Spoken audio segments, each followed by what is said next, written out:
If you like this podcast and other Daily Thunder content, please consider supporting us on our Patreon page. For just $5 a month, you get access to our morning roundups of Thunder news, notes, and commentary. It all gets sent to your email automatically, along with our jam-packed weekend edition newsletter that has exclusive and early release content.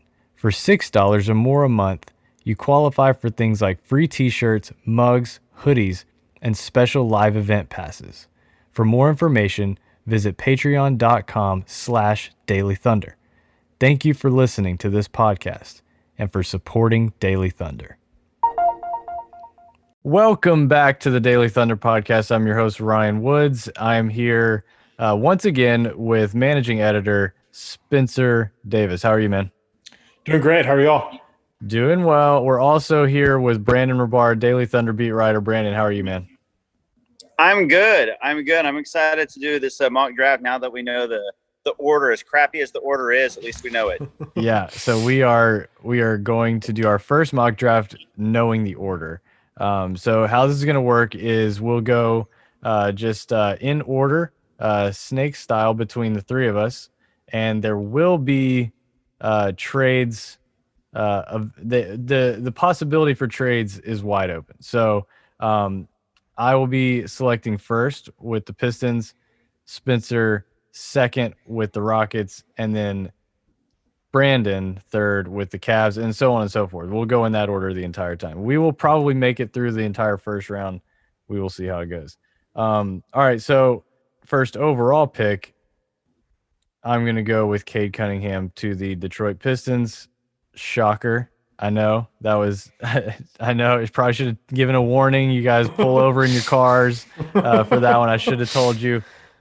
Cade Cunningham, number one to the Pistons. I don't think there needs to be much explanation or discussion. No. It's a ready-made pick. I think we knew that like 6 months ago, 12 months ago. All right. So Spenser, you've got the Houston Rockets pick at number 2. Well, I want to give the opportunity to Brandon to make an offer. If you're interested, Brandon. So I'm picking with the Thunder at number 6. So you're asking if I'd like to make an offer? No, honestly. I'm not interested in trading with the Rockets. A little bit of bad blood there. You haven't even heard the offer. Well, no, I wanted him to make an offer. Right? Yeah, I wanted Brandon to make the offer. I mean, I'm not going to bid against myself. I'm Sam Presti. Come on. You can make an offer and I'll let you know. But I'm not going to outbid myself. I'm still a little upset with you guys for taking. I'm not going to beg you to take this pick off my hands then. So I'm going to take Jalen Suggs. Get a point guard in here who's going to run my offense and transform the kind of backbone of the franchise for the next 10 or 12 years. So I'll take Suggs at 2 for Houston. Sam Presti is cracking up at you right now. Thunder fans, really? Thunder fans are frustrated. Thunder fans are really hoping this is not how it actually goes down. As a Thunder fan, Houston taking Suggs is my worst nightmare. Not because I love Jalen Suggs or anything, but just because I think that he is legitimately the guy that could transform the vibe of that franchise. I mean, please, Houston, take Evan Mobley. I think that's what Thunder fans should be rooting for. I agree with you on one part. I would be frustrated, but only because I feel like if anybody's going to fall down to number 6 from that top 4, it's going to be Jalen Suggs. So if Houston takes Suggs, that possibility is off the table because I'm sure that Green and Mobley will go 3 and 4 in some sort of order. All right, Brandon, you're up at 3 with the Cleveland Cavs. Cleveland Cavaliers. You know what? I like Jared Allen just fine. We made a trade for him. I think he can be my center. I kind of expected the Rockets to take Jalen Green. So I will take Jalen Green here at number 3. I'll figure out what to do with Colin Sexton later. But if need be, Green can play with Sexland. It'll be a Green Sexland. Okay, I do want to mention. I do want to bring up Colin Sexton because there has been some chatter on Twitter about if there is a guard taken at Cleveland at 3 for Cleveland, uh, is he uh, is he somebody that's on the move, and would he be somebody you're interested in Oklahoma City? Go Yeah, ahead, so I Brandon, if you think have thoughts. yeah, you know what's funny? I actually wanted to make a trade with myself here if I didn't make it. Because Cleveland is who I think that the Thunder have a really good chance to trade with. If Jalen Green goes number 2 and Cleveland is looking at Mobley or Suggs at number 3, I think that's a real chance for OKC to move up to 3 and take Mobley. Um, I think though if Suggs, the reason I didn't propose a trade to myself from OKC to Cleveland is I think that if Green's there, then Cleveland just takes him. If Green's gone and it's between Suggs and Mobley, I think OKC has a real shot to move up. I mean, I think Sexton would be a good fit for Oklahoma City in terms of an upside guy that, can come in. He's what is he, 6'1", so it's kind of tough to call him a shooting guard, but I think that's more of a skill set. And Shea is so tall, they can kind of reverse roles on the defensive end, but have Shea run the offense and have Sexton kind of play in an off guard role. And I mean, people got down on Sexton last year, but the guy averaged 24 points a game as a 22-year-old. That's a guy that, especially since the Thunder did miss out on one of these top 4 picks, if they're not able to trade for one, that's certainly a guy that I would be interested in adding. And I think the way that you get it done is by taking on Kevin Love's contract, which the Thunder can do. Probably would want to find a home for Kemba Walker, but they could do it without doing so. Do you think my issue with Sexton with the Thunder is I just don't want to pay him max money. That's like I don't want to max out Shea and Sexton, and then I feel like that kind of caps the ceiling for this Thunder team over the length of contracts. I just don't know if I like Sexton a lot. I just don't think he's a max player type guy.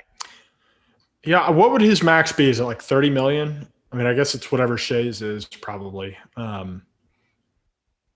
But yeah, it's tough. Like it's the smaller max. It's not going to be a super max like a Chris Paul, Russell Westbrook, John Wall type of deal. Right. But yeah, I mean, having 60 million tied up in your backcourt with nothing else to speak of on the roster other than Poku maybe is a little bit risky, and then you're going to have to pay Dort in 2 years. So it's potentially a ceiling capper, but at the same time, if Colin Sexton is awesome and he figures out, how to share the ball a little bit, gets his usage rate down, but keeps up as a scorer, that I like to call it the baby max, this first rookie extension that is technically a max contract, but not a superstar max. It can actually be a pretty good value if the player's worth it. All right. I'm going with number 4, the Toronto Raptors. And Brandon, I would like to propose a trade. Oh, thank you. I've been itching to make a trade, just not with the Dirty Rockets. The Dirty Rockets. Well, here comes Masai Ujiri. I would like to offer the 4th pick to you, Sam. But you're gonna have to give up 6. You're gonna have to give up 16, and you're gonna have to give up Lou Dort. Oh, I was ready to hit accept right away, and then you threw in Lou Dort. All right, I'm going to negotiate a little bit here. I'll give you 6 and 16, but I'm not quite willing to throw in Lou Dort. Can I throw in one of my future first, or does it got to be Dort? Well, we love Dort. So it's Dort or no deal. I think that's a little bit rich for me. I want Mobley, and I can't believe he's fallen this far. Brandon, you love Mobley. I do. Brandon, you better take. I do love Mobley. How about I just want to negotiate a little bit? Sam Presti never says yes to the first offer. And yes, Sam Presti does speak in the third person. I haven't asked for Shea yet, so you might want to hurry up. Yeah, that's true. Yeah, is this Kevin Pelton? Is that who I'm talking to? Okay, how about 6 and Dort, but no 16. I'll throw in a second rounder. I'll throw in number 34. So 6, 34, and Dort. Deal. I thought you were going to say you're going to ask if Aaron Baines would be of any interest to Brandon. Just try to get 16 or 18. Oh man, everybody listening to this podcast is going to hate that we just traded Luke Dort, and they just turned us off and aren't going to listen to the rest of this lottery draft. I've been trying to trade Luke Dort for weeks now, so they're still here. I love Luke Dort, and I feel like I'm the one that's guilty here since I'm the one that accepted. I honestly thought that Ryan was going to say no once I changed 16 to 34. So I felt like I was doing my due diligence. So 6 Dort and 34 for number 4. For 4, correct. And obviously there will be salary filler for Dort's contract, but yes. Yeah, we'll figure that out later. Yeah. It's like Shea is going to be a little upset that I just traded his best friend, but I'm going to show him some Evan Mobley highlights, and I think that he'll be all right. We're going to select Evan Mobley with our number 4 pick. Excellent. I think that's an outcome Oklahoma City fans can be excited about, especially if they still have 16 and 18 to work with. Oh, absolutely. I think that would be – I don't want to say it's a bargain because you are giving up Dort, but it's the ceiling of Mobley is so high. I mean, so many people have had him at number 2 on their board throughout this whole process. And I wonder if Toronto – I think Toronto could move back 2 spots, especially for a player like Dort. But if Mobley is there, I mean, he's kind of what they need. But I think Orlando, and I'm up next here with the Magic, and I'm going to take Kuminga just because I think even though with all the Scotty Barnes hype that there's been, Kuminga has more upside as an offensive player, as a scorer, which is something that they need. They need a guy that's going to put the ball through the hoop or at least try. And a lot of their guys are role players, and Kuminga has the chance to be an all-star. So you pair him with Jonathan Isaac, that's a really big forward tandem, and I think that's a good fit, a better fit than Barnes would be there. Again, I think I don't want to speak for Brandon picking here at 6, but or I guess would it be Ryan at 6 now? I'm at 6 now. Ryan's at 6 now, yeah. That I assume you would take Barnes for Toronto. And I think Toronto probably only does that deal in the first place with the Thunder if they think that Barnes is going to be there at 6. Yeah, what we're hoping for, as I say we as Thunder fans now, is that not just Oklahoma City is high on Barnes. Someone like Toronto would be more than happy to take Barnes if they stay at 4. So that's how I'm going to take with the 6th pick to Toronto is Scotty Barnes. I initially kind of cringe at the fit between Siakam and Anunoby, but he could be versatile enough, and we'll see where the shot develops. But I do like Scotty Barnes pretty much on every team right now with his ball handling and his defense. So let's go Scotty Barnes at 6 to Toronto. I believe you're up again, right? Is that right? Yeah. Yeah, I think you have 7. All right, so 7. This is Golden State. I fully expect Golden State to try and move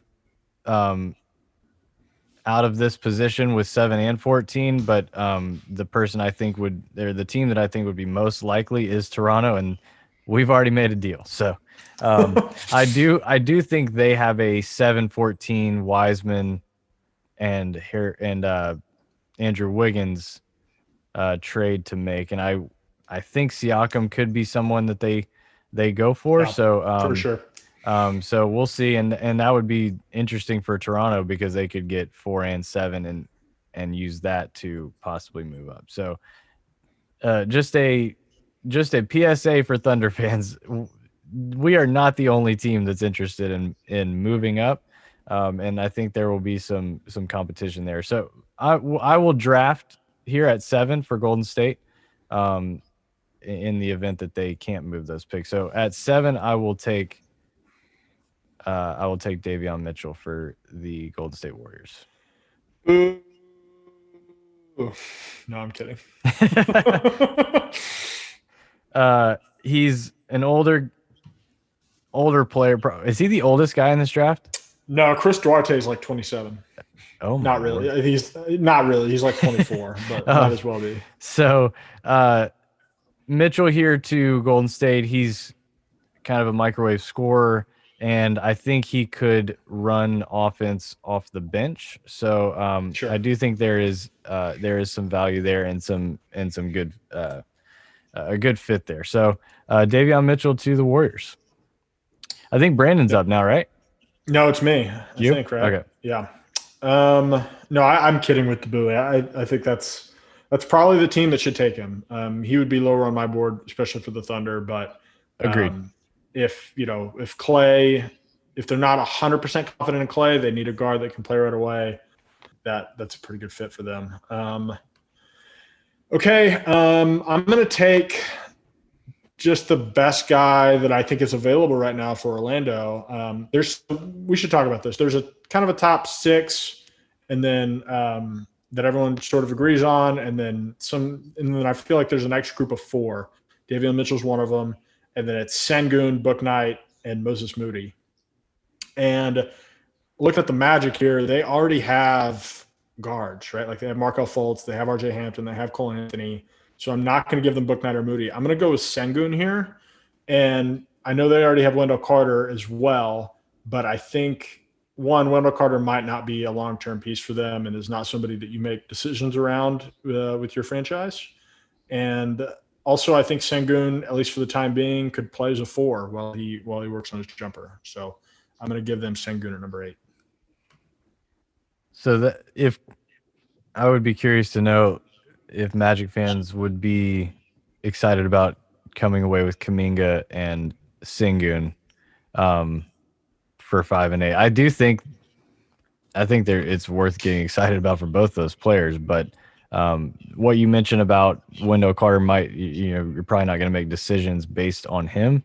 I think you would probably say the same thing about all of those guards in the backcourt. That's very fair. That's very fair. And like if they were in the top 3, I would not hesitate, or 4, I would not hesitate to take Green, Suggs, Cade, any of those guys. Sure. There's probably better big prospects here. Like the value is probably more in a guy like Sengun than maybe the next best guard. Right. Like I think Sengun's upside is better than for sure Moody, and probably even Book Knight too. And I think Brandon here is coming in to defend Moses Moody's honor. He's probably going to be stoked that he's still on the board. Brandon, you're up with the Sacramento Kings at 9. So at number 9, the Sacramento Kings are going to need some defense. Like their defense was historically bad last season. They've got plenty of guys that can put the ball in the net. And at this point, I don't want to reach for guys who are just all defensive guys. So I'm going to take the best 3-and-D player in the draft. I'm going to take Moses Moody. I think the Kings would be pumped to get Moody at this point because he can play D, but he's not going to hurt their offense at all. He's just going to make it better. Kings love guys who can shoot. Moses can shoot, but he can also defend his guy. He's not going to help the other 4 guys on the court, but he'll at least take care of his guy. Yeah, I love that. He can, and this means you can also trade Buddy Hield, right? Because you can immediately replace his floor spacing, anything that Buddy gave you on the mid-range, Moody can do, or probably better. And Moody, like Brandon said, is going to be a better defender than Buddy is. And you can get off Buddy's contract. All right. Who picks here at 10? I believe that is you. All right. So I've got the Pelicans here, and this is where I will give them James Booknight. A really, really interesting guard, very good scorer. Doesn't take the best of shots at all times, but I do really like his upside as a scorer. I believe he's listed at 6'4", which is I always love when guards are at least 6'3". I feel like there's some switchability there, if the skill is there. So I love Book Knight here to the Pelicans, who could use some scoring punch in the backcourt. Okay, I'm up with the Hornets, but before I do that, so I do not have either of the Thunder's 16th or 18th pick, but I want to propose a trade as if I have one of those picks. So this is to Brandon. Well, no, this is to. Sorry, I'm back on New Orleans here. I want to back up to New Orleans because you just took Book Knight. Uh-huh. And I want Nickeil Alexander-Walker. I want Shea's cousin. We just traded Dort. I want to bring in Shea's cousin. So I think we don't actually have to do this for the draft, but I do think it's interesting to talk about, like, would you trade 18 for Nickeil Alexander-Walker, just straight up? That is very I think interesting. that's a really interesting. I'll say this. I think I might just, because I just traded away Shea's best friend, so I might do it to bring in Shea's cousin to keep him happy. But as far as just a straight up, I like him a lot. So deep at number 18. If I'm looking at guys like maybe Isaiah Jackson or Josh Christopher or some of those guys that could fall to 18, maybe even Kai Jones falls down there. I think I'd rather have number 18, especially since he'll be due for, an extension soon. I think I'd rather have a guy like locked in with upside on a rookie contract. Now, what I would do with the Pelicans is I would offer to take back Bledsoe, a terrible contract, into cap space, and then I would take him and maybe give us 10 and Shea's cousin. We'll take back Bledsoe's contract and 18 and maybe another second rounder. Yeah. And then they have a little bit more money to free up because they're going to need to pay Josh Hart. They're going to need to pay Lonzo. They got to free up some money. We could help them with that. Yeah, I think that makes a lot of sense. And Bledsoe's contract is not – I mean, it's a bad contract, but it's not debilitating. Right, I believe especially for the Thunder. I mean, it is for the Pelicans. It restricts them from doing what they want to do. But for the Thunder, no big deal at all. I'm looking it up right now, but I think it only has next year and then I believe one more year at a partial guarantee. Does that sound right to you guys? Yeah, that's right. That's exactly right. Yeah, the second he's got fully guaranteed next year, but his last year is like $3.9 million or something like that. Yep, that is exactly what it is. You've looked this up recently, haven't you? I have, because I've considered this trade already. Yeah, so it's $18 million next year, and then the Thunder can get off of it for $4 million in 2022, 2023. So like you said, yeah, debilitating for the Pelicans, but the Thunder are one of the teams that could come in and help that situation out. So sorry for derailing there, but I wanted to address the possibility, especially with Book Knight going there. I think they have Kyra Lewis Jr. They want to play Zion at point guard some. I think as he's been come to, it sounds better when it's written out than when you actually say it. But he's been, that's a guy that I would love for Oklahoma City to target. And he's done well for Team Canada in the last couple of days. So, all right, back on track. Hornets at number 11. This is just Kai Jones. It's always been Kai Jones. It has to be Kai Jones. I talked about it on, I think, the last 3 mocks that we've done. Kai Jones. I love that fit. Really, really, really like that fit for them. A flyer I just mentioned how he might fall to 18. He's not. So what? What'd you say, Brandon? Oh, I was just gonna say, I just talked about how maybe Kai Jones could fall to fall to 18. That's not going to happen. Like you said, Yeah. I think his upside's too high now. I think that's a great pick, and it makes my job really really easy for this next pick. You've got the Spurs. Yeah, I got the Spurs. Without a doubt, we're taking Josh Giddey, and we're pumped that he fell this far. I think that of all the places Josh Giddey could land with Popovich, his upside, international players, his history there, Giddey's a smart player. I think Giddey and Pop and the Spurs are a perfect fit. I like All right. it. I've got the Pacers, right? The Pacers Yep. at 13. Yep.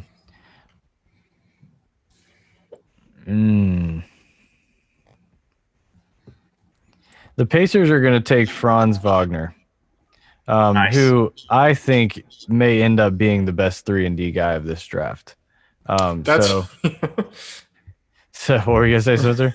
well, I was going to say when Brandon said he was given the best 3-and-D guy in the draft, when talking about Moses Moody earlier, I thought he was about to say Franz Wagner. I did too. So I'm gonna go Wagner there to the Pacers. They have a crowded front court, and I think it would raise some questions. But I think he's the best guy on the board, especially at if he were to get to 13. So I don't expect him to be there at 13, and if he is, I think the Pacers would be happy to snatch him up. I think he could be there. I'm not totally sure, where he would go ahead of that. I mean, maybe he will, but I think it's realistic. I like the fit for Sacramento. I really do. All right, I'm up for the Warriors. This is easy, right? Is it just Corey Kispert? No, I like it. I like it a lot. I mean, if the Warriors keep this pick, they have Davion Mitchell already, who is theoretically a good shooter. I think I'm skeptical of it, and I think some people are skeptical, but Corey Kispert is definitely a good shooter, and fits their win now timeline quite a bit. All right, Brandon, you've got the Wizards. All right, I'm going to try to help out Russ here. Obviously, the Wizards have a great backcourt with Westbrook and Bradley Beal. As long as they stick together, I think they're going to. I'm going to give them Jalen Johnson. I really, really like his upside. I think that, honestly, past about 10, he's got one of the highest upsides in the draft. His talent has never been a question. It's just a matter of his motor. It's a matter of his commitment to ball, his focus, things like that. But who better to motivate you as a teammate than Russell Westbrook? Kind of hard to slack when Russ is around. So, yeah, I'll give the Wizards Jalen Johnson at number 15. We've never seen it. We've never seen a rookie have a terrible time next to Russ. So why not? Why not? Hey, as long as he doesn't ignore his high fives, he should be fine. Oh God, I just will never. The look on Sabonis's face that night when Russ just tore him up for not shooting the ball. Oh yeah, I didn't think about that. But Sabonis and Russ loved each other. But you're right, he did get him that. Yeah. All right, so I've got the Thunder at 16, correct? Yep. Yes. All right. Let's see. We could go a few different directions here. I will go Keon Johnson. Ugh, I'm totally kidding. I'm totally kidding. I mean, at 16. That was for reaction's sake, and I got the faces I was after. I don't hate it at 16. I don't think it's ridiculous. Yeah, honestly, at 16, it may be worth the home run swing at 16. Yeah. I just hate the idea of obviously at 6 or trading up at like 10 or so to get him. But at 16, I could live with it. But man, there's like 5 other dudes right there that I'd much rather take. I don't want another athletic dude who can't shoot. God bless Keon Johnson, but pass for me. All right, so I am going to take a guard. It's so difficult because you're right. It is pretty good value at 16. It is. It Um, is. Don't, and he's probably better than the next available guard. Um, 1 second. actually, the value at 16 is pretty ridiculous at this point. Just if you look at where And we he's traded mocked, and we traded Dort. So we're going Keon Johnson at 16. it actually What- makes sense. I don't hate it. It does make sense when you consider that we traded Dort. Let your memes become reality. There you go. All right. I believe it's Spenser now. Yeah. So what I've got the Grizzlies. What are they? They've got John. They've got Dylan Brooks. They've got JJJ. Not entirely clear on. I guess they could use a shooting guard, right? Maybe a tough nose shooting guard that could maybe shoot it a little bit, space the floor. I'm going to go Jaden Springer. I think he could fit, a lot of what they need because they've got bigs. They've got Brandon Clark. You could go. I think you could go Usman Gruba here. I think this is probably the start of his range. And see, maybe you can play him next to Jaren Jackson because Jaren Jackson can definitely shoot, and Gruba maybe can, and just try to have a ridiculous, defensive front court. But I'm going to go with Springer. I like Springer a lot. All right, so do I have the last pick in our draft, picking at 18 for the Thunder here? Yeah, Yeah, let's go ahead and we'll make this the last pick. We have 6 minutes left on the on Zoom. Yeah, good call. All right, this one's tough. Taking Keon Johnson at 16, and we got Mobley now. So when you look at our potential starters, long-term starters, you got Shea at the 1, then I guess Keon Johnson, and then Poku, and then you got Mobley, who I'm pumped about at number 5 at the 5 spot. So you need a 4, and Isaiah Jackson might have a promise from the Thunder, and I actually like him at 18 a lot. So I want to go with Isaiah Jackson, but I hate that Zaire Williams and his potential and upside are just hanging out there right now. So this one's tough for me. And then you got guys who are like leaping up the boards, like Josh Christopher or Trey Mann, who are a little bit tempting. But I'm not gonna go knee jerk and get one of those guys.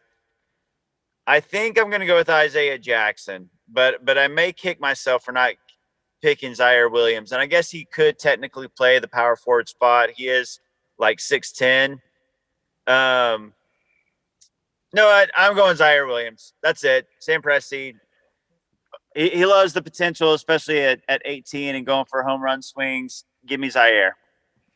I definitely thought Garuba was coming off there.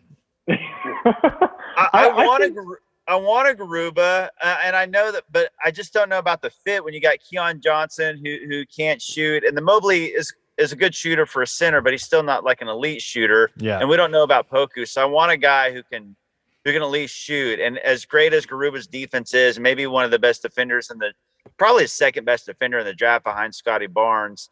I think I got to go with somebody who can shoot, maybe handle a little bit. So I'm going with Zaire. So we traded Dort. We came away with Mobley. I would do that. Would you guys do that straight up, just Dort for Mobley? Yeah, I mean, if it was available, I would add picks. Yeah, I would add how many picks you want. Yeah, I mean, there you go. So I mean, yeah, I didn't want to trade Dort, but and it's only to move up 2 spots. But you're moving up from Kuminga or Barnes to Mobley. Mobley can be a superstar. Mobley is the highest rated center prospect. We're talking about since Anthony Davis, Karl Anthony Towns, those guys. I mean, he is a true 2-way guy. He can be you got to do it. I'm very nervous that Oklahoma City does a similar deal to move up for Barnes. I don't think that's out of the equation. Absolutely. Definitely not. Yeah, it's definitely possible. One thing I wanted to mention was that the 2 guys that the 3 of us have been down on the most, the 2 Johnsons, Jalen and Keon, went back to back at like 15, 16. Thought that was funny. And yeah, no Garuba or Isaiah Jackson, which I know Brandon was obviously very torn on there. I'm really, really. I would be very excited about that draft for Oklahoma City. Oh, if only if the Thunder just walked away with Evan Mobley and didn't have another single pick, I would be pumped. I He's totally that agree. good. Like Totally to be agree. completely honest, I think that Toronto is primed to trade with the Thunder from 4 to 6, but not if Mobley's there. Mobley kind of fits them perfectly, like what they Mm-hmm. need. So I think that's the one situation where they probably wouldn't make that trade. But if it's Suggs, I could see the Raptors falling down 2 and the Thunder getting Suggs. But yeah, I mean, if you can get any of those top 4 prospects, it's a good draft. All right, that wraps up our first mock draft. While knowing the order, we will probably do another one of these as we get closer, and we are going to hit the second round here before the draft gets here. So be on the lookout for that. Thanks everybody for the feedback on our last episode. We were really pumped to put it out, and we got some really positive feedback. So thanks a lot for listening. And we will have a special guest next week that I'm very excited about. So yeah, thanks for listening, and guys, thanks for joining me. Absolutely, man. Have a good night, guys. Always a pleasure. Hey Hoopheads, we appreciate you listening to this episode of Daily Thunder. Be sure to check out other NBA pods on the Hoopheads Podcast Network, including Cavalier Central, Nuck If You Buck, 305 Culture, Spanning the Spurs, Hashtag Lakers, Motor City Hoops, X's and O's NBA Breakdown, LA Hoops, The Wizards Hoops Analyst, At the Buzzer, and Lakers Fast Break.